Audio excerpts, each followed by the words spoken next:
This video is going to talk about how to score bowling. If you are in my class, you can print this off.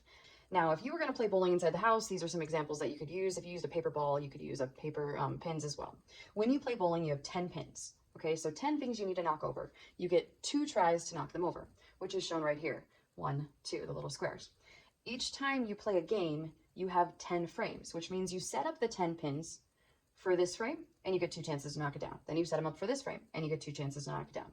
Now I'm going to show you how to score this on a notebook piece of paper. What you can do is you can put your name over to the side, or if this is your paper, you can put just a number. I'm using a permanent marker. If you're a student, I would use a pencil. I have extra paper underneath this marker. I just want to make sure you can see what I write, okay? So I would use a pencil. This allows you enough space to do your math, okay? We'll talk about what's over here on the side in just a bit.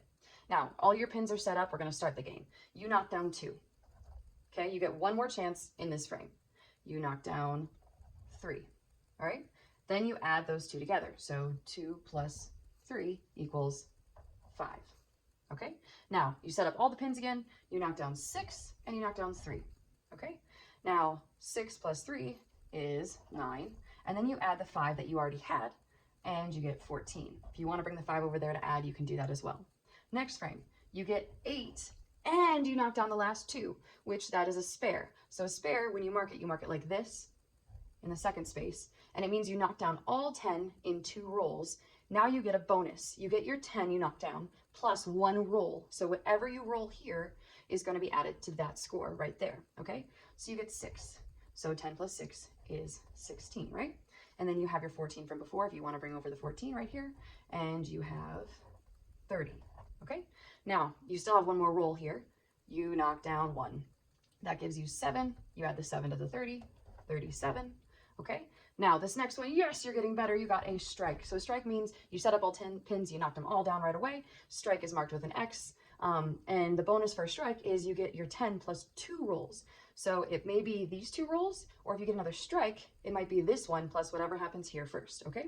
So you get a 7, all right? So you get 1 more roll, and you got a spare. You got the other 3. So this is 10, and this is 10, which gives you 20 right here. 20, and you have to go back to the score you already had, which is 37. So you can write it if you want to do your math this way, and then you have a 57. Okay, now you have your spare. Can't really add this up yet because remember the spare gives you 1 bonus roll. All right, next up, you get a, what do you get? You get a 4. Okay, so then you can add this up. This is 14, 10 plus 4. Then you have your 57, so 5, 7, 4 and 7 is 1. And another one up here, 5, 6, 7. You have 71. Oh man, you didn't get anything. So if you get a 0, it's often marked like this. Now you have your 71 plus 4. You probably don't need to move that over. It's 75.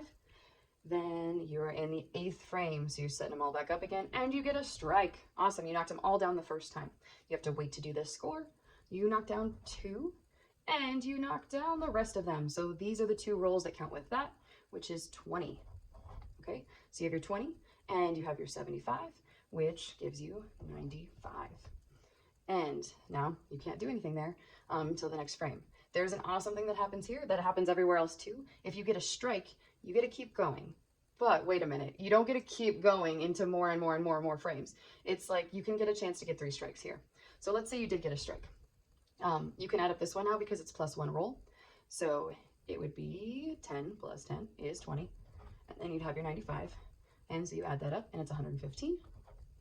Now you get a strike, you get 2 more rolls. You get another strike. You only get 1 more roll after this. So it's a total of 30 that you can get right there as your highest score in that last frame.